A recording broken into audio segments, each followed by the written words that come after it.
Hi, my name is Phúc, and today I will talk with Miss Zeno.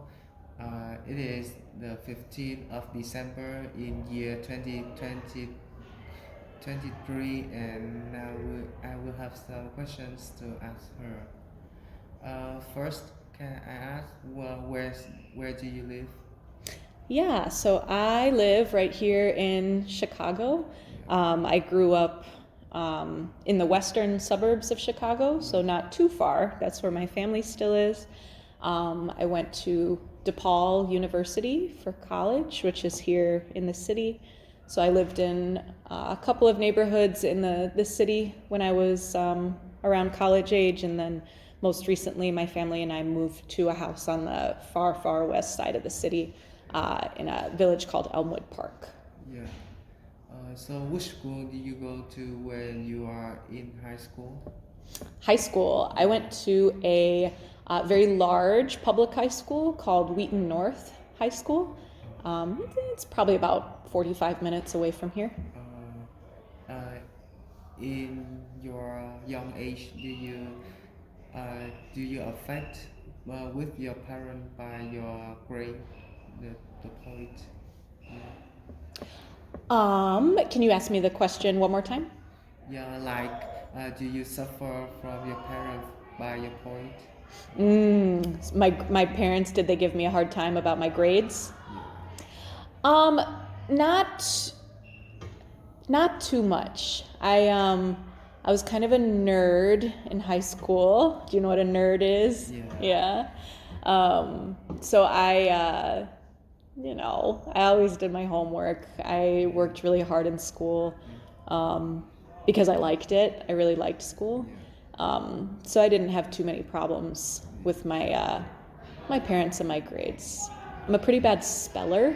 I remember in fourth grade I used to get a lot of D's on spelling tests, but that's all I can remember. Yeah. So, in your opinion, what do you think about having a lover when you are studying? Do you think it has benefit or it will affect uh, affect disadvantages to us? Mm.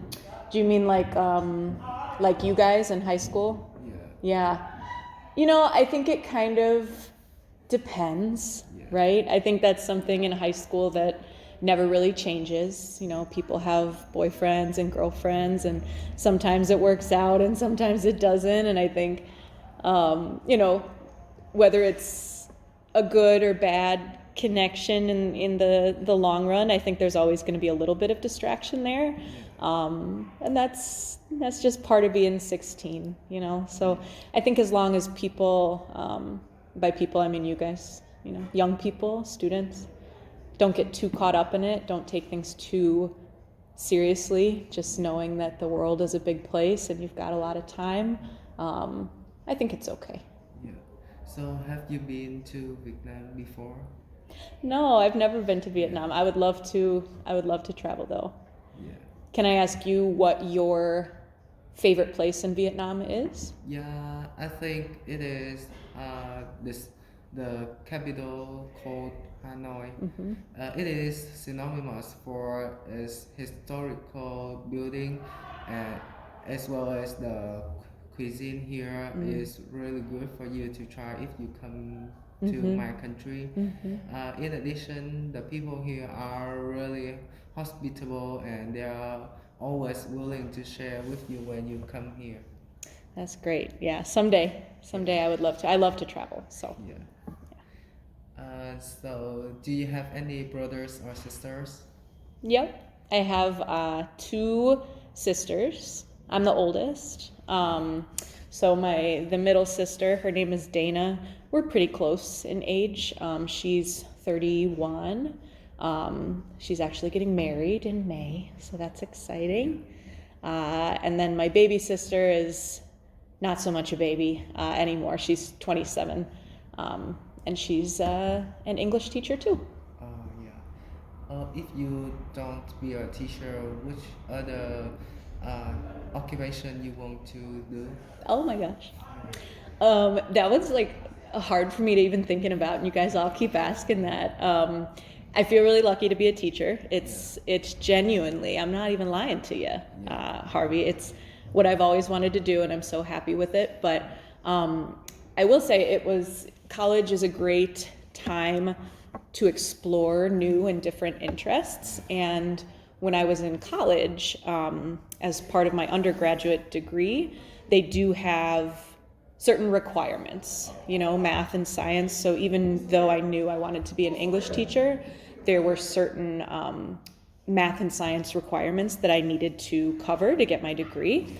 So when I had to do my science, I picked a class in something called pharmacology, which has to do with pharmacy work, like looking at different drugs and medicines and how they work with biology and in the brain and all of those things. And I unexpectedly thought it was like the coolest thing ever. I didn't give teaching a second thought or anything, but I was like, oh, like all this pharmacy stuff is really cool. So Yeah. So what do you think about like the same people in the country go abroad to other country and they study in the same school, but there the there are two there are about 3 or 4 students, but they like hate each other and like they don't want to have or support each other. What do you think about this problem? Can you ask me that one more time? I think I'm with you, but ask me one more time. Yeah, like the people live with the same country with you, and one day they go abroad to study, but suddenly we study in the same school, and one of them hate each other, and they don't want to have or support us any like when the teacher give us an assignment to do with group, and he just want to do it alone. What do you think about it? Okay, yeah. So you're asking, sometimes when we might be traveling with people from our own countries with our own language, but we might not be getting along so well at school, just kind of having conflict. Yeah, I think that's tough. I always really admire all of you that have chosen to leave so much behind, right?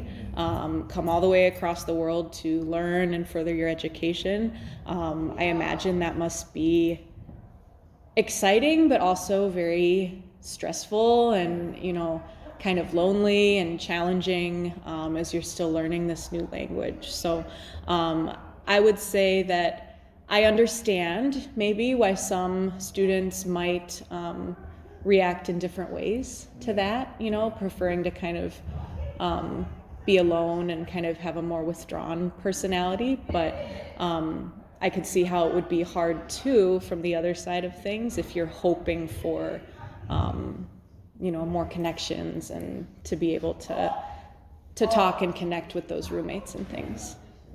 So what do you often do at the weekend? On the weekends, I spend all of my time with my family, pretty much. I became a mom just, fairly recently in the past 2 years.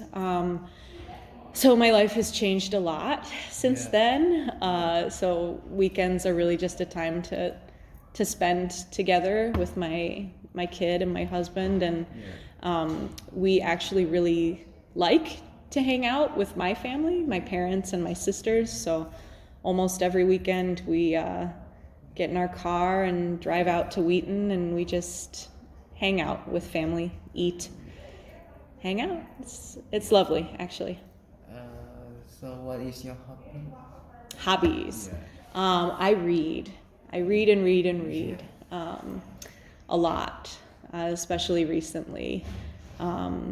So I know that's kind of a cliche hobby for an English teacher, but I read. I like to watch movies. I like to watch TV shows. I like to run. I'm a really good cook. Yeah. What can you find out when you read a book? You can find out so many things when you read a book. So many things. I like the stories that are unexpected, Yeah. I think. You know, especially I like science fiction stories a lot, and the ones that kind of like creatively make a commentary about the world we're living in by kind of imagining this future, Yeah. sometimes kind of scary possibility. So I really, I enjoy those. Yeah. Yeah, I also really like to keep up with what you guys like to read, like young adult literature. So I read a lot of young adult books too. Yeah. So which food do you like best? My favorite book, when I'm asked that question, I always say it's a book called Parable of the Sower by Octavia Butler. It's in that science fiction category that I was talking about. That's my favorite. But I'm a big Harry Potter fan, so that's one that more people are familiar with maybe. I love Harry Potter. I grew up with it. Yeah. So about the food, which one do you like best? My favorite foods? Yeah. Ooh. My husband is Mexican. He was born in Mexico City, so we eat a lot of Mexican food. I cook a lot of Mexican food. Yeah. And my family is Italian, so I cook a lot of Italian food, mainly pastas, sauces, things like that. Yeah. Yeah, delicious. Yeah. So on the holiday, where will you often go to? The holidays, that's kind of changed in the past couple years too. In the past, we've always had Christmas here, and then usually got on a plane on Christmas evening, like at night, because it's cheaper to fly on Christmas Day, and we would go to Mexico City to visit my husband's family. But now that there are three of us with our little one, that's gotten to be a little expensive. So I hope that we'll be able to do that again soon. But this Christmas will actually be the first time that my husband has been able to make that trip since COVID, so he's looking forward to it. But our son Theo and I will be here with family, and it'll be nice. It'll be weird, but it'll be nice. Okay, thank you for me to interview you. It's my pleasure. Thank you, Harvey. See you later.